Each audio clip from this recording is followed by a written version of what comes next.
Buenos días a todos y a todas. Damos inicio a la serie de Introducción a la Física de Fluidos. Hoy estudiaremos la naturaleza de los fluidos. Esto es parte del curso de Física General Fluidos para la carrera de Pedagogía en Física del Instituto de Física de la Pontificia Universidad Católica de Valparaíso. Para comenzar, debemos definir qué es un fluido. Algunas definiciones que se pueden encontrar en Internet se muestran a continuación. Según Wikipedia, se le denomina fluido a un tipo de medio continuo formado por una sustancia entre cuyas partículas solo hay una fuerza de atracción débil. Esta es una definición sencilla, pero incompleta, y abre interrogantes como ¿qué es un medio continuo? No es detallada, por lo que es necesario complementarla. Alternativamente, Khan Academy menciona, un fluido es aquella sustancia que toma la forma de su contenedor. Podemos ver en la primera imagen cómo efectivamente un líquido se adapta a la forma de su contenedor. En la segunda imagen podemos ver cómo un gas también se adapta a la forma de su contenedor. Sin embargo, esta definición no sirve cuando no hay un contenedor, como se observa en la tercera imagen para el agua en el espacio. Esta agua adquiere una forma, pero no requiere de un contenedor. Una tercera definición, extraída del libro Física de Fluidos para Oceanógrafos y Físicos de S. Elder 1996, indica que un fluido es una sustancia que puede fluir. Otra definición incompleta, pues no sabemos a qué se refiere fluir y no nos da información suficiente para definir el comportamiento de un fluido. Cada una de estas definiciones por sí sola es débil, pero se podrían combinar para obtener una definición más completa. Si buscamos en los libros de física universitaria de primer año, como el Serway o el Sierra-Szymanski, podemos encontrar definiciones más robustas, como un fluido es un conjunto de moléculas que se ordenan aleatoriamente y se mantienen juntas a partir de fuerzas cohesivas débiles y fuerzas que ejercen las paredes de un contenedor. Tanto líquido como gases son fluidos. Esta definición es más completa que las vistas anteriormente. Incorpora el concepto de estructura molecular y menciona el contenedor como un parámetro que afecta al fluido y no solo como un accesorio. Además, menciona que tanto líquidos como gases se consideran fluidos, lo que no había sido mencionado anteriormente. Por su parte, Szymanski dice, un fluido es cualquier sustancia que puede fluir. Usamos el término tanto para líquidos como para gases. Por lo regular, pensamos que los gases son fáciles de comprimir y los líquidos son casi incompresibles, aunque hay casos excepcionales. Esta segunda definición también incorpora mayor información para identificar un fluido. Además, incorpora el concepto de fluir y el concepto de compresibilidad. Al igual que el Serway, menciona que tanto líquidos como gases son fluidos. Este detalle puede parecer insignificante, pero existe un gran porcentaje de la población que no reconoce los gases como fluidos. A partir de estas definiciones, podemos identificar tipos de fluido. Ya sabemos que los gases y los líquidos son fluidos. Los líquidos, como el agua, el aceite, la glicerina, el jabón o la miel, se caracterizan por ser en su mayoría incompresibles, es decir, que no se pueden comprimir o reducir su tamaño significativamente. Mientras que los gases, como el hidrógeno, el oxígeno, el dióxido de carbono o la combinación de ellos como el aire y el humo, son compresibles, es decir, que se puede reducir su volumen o comprimir. Tanto líquidos como gases se adaptan a su contenedor. Los líquidos, al ser más pesados, ocupan una porción del contenedor, mientras que los gases ocupan todo el volumen de su contenedor. Ambos están sometidos a fuerzas de interacción molecular. Son estas fuerzas las que definirán la diferencia entre ellos. Adicionalmente, podemos considerar como fluido a los plasmas.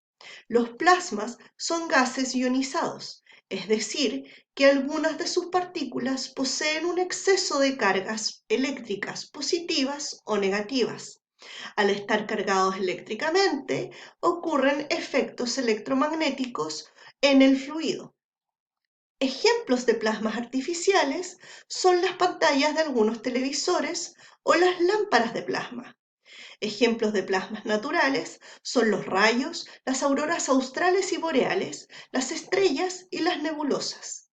La disciplina que estudia el comportamiento de los fluidos cargados se conoce como magnetohidrodinámica y combina las ecuaciones de fluidos, llamadas ecuaciones de Navier-Stokes, con las ecuaciones de la electrodinámica, llamadas ecuaciones de Maxwell.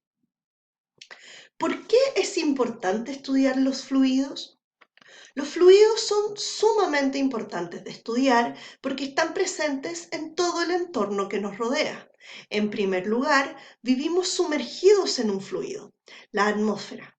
Además, la corteza terrestre está compuesta por un 70% de agua.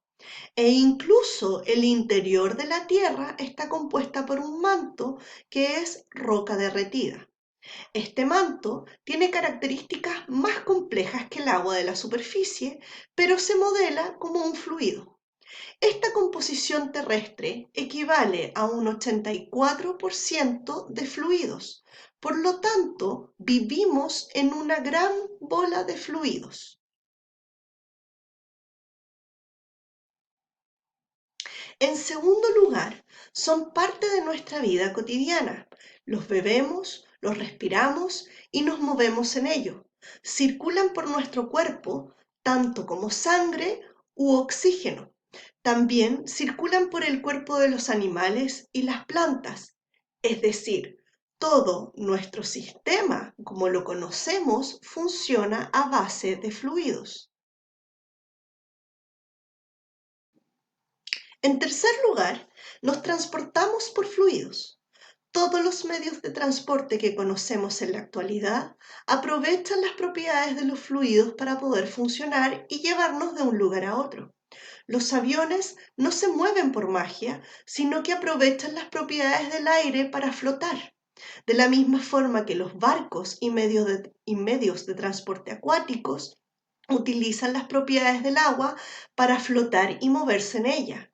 Incluso en el diseño de automóviles es importante tener en cuenta las propiedades de los fluidos para hacerlos más estables y rápidos.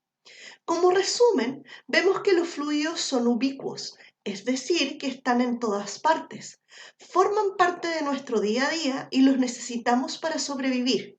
Vivimos y nos movemos en ellos, los bebemos y respiramos, y aprovechamos sus propiedades para nuestro beneficio. ¿Cómo nos aproximaremos al estudio de los fluidos? El estudio de los fluidos lo haremos por medio de la rama de la física llamada mecánica de fluidos, encargada de estudiar el comportamiento de los fluidos, tanto líquidos como gases. Algunas definiciones de la mecánica de fluidos encontradas en libros son: según el libro Fluid Mechanics de Piyush Kundu 2001, la física de fluidos es un esfuerzo por describir la acción de estos en respuesta a variadas fuerzas y sometidos a varias situaciones. Según el libro Mecánica de fluidos, una introducción física de Alexander Schmidt 2004, es el estudio del comportamiento de los fluidos bajo la acción de fuerzas aplicadas. Ambas definiciones incorporan el concepto de fuerza, es decir, que la mecánica de fluidos estudia cómo se comportan los fluidos al ejercer distintas fuerzas sobre ellos. Una última definición que veremos es la que aparece en el libro Mecánica de fluidos de la famosa serie de cursos de física teórica de Landau y Lifshitz, segunda edición de 1987. Aquí se define la mecánica de fluido como La mecánica de fluidos trata con la teoría del movimiento de líquidos y gases. Las fuerzas que actúan sobre un fluido pueden ejercerse sobre este cuando está en reposo, sin movimiento, que corresponde al caso estático, o pueden generar movimiento, que corresponde al caso dinámico. A partir de esto, podemos dividir la mecánica de fluidos en dos subramas. Por un lado, tenemos la estática de fluidos, o también conocida como hidrostática, que estudia qué le pasa a un fluido cuando éste está en reposo, por lo tanto, la sumatoria de fuerzas actuando sobre él es igual a cero. Y por otro lado, tenemos la dinámica de fluidos, que estudia qué le pasa a un fluido cuando éste está en movimiento y la sumatoria de las fuerzas es distinta de cero.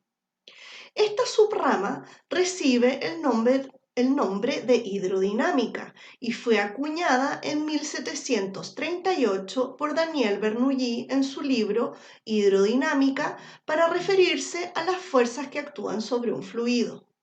Repasando etimología, la palabra hidrodinámica proviene de las palabras latinas hidros, agua, más dinamis, fuerza, y la letra A del latín que indica la preposición sobre, es decir, fuerzas que actúan sobre el agua. Si bien los conceptos de hidroestática e hidrodinámica están relacionados a la palabra agua, se utilizan para todo tipo de líquidos. Para el caso de los gases, se utilizan los nombres de aerostática y aerodinámica.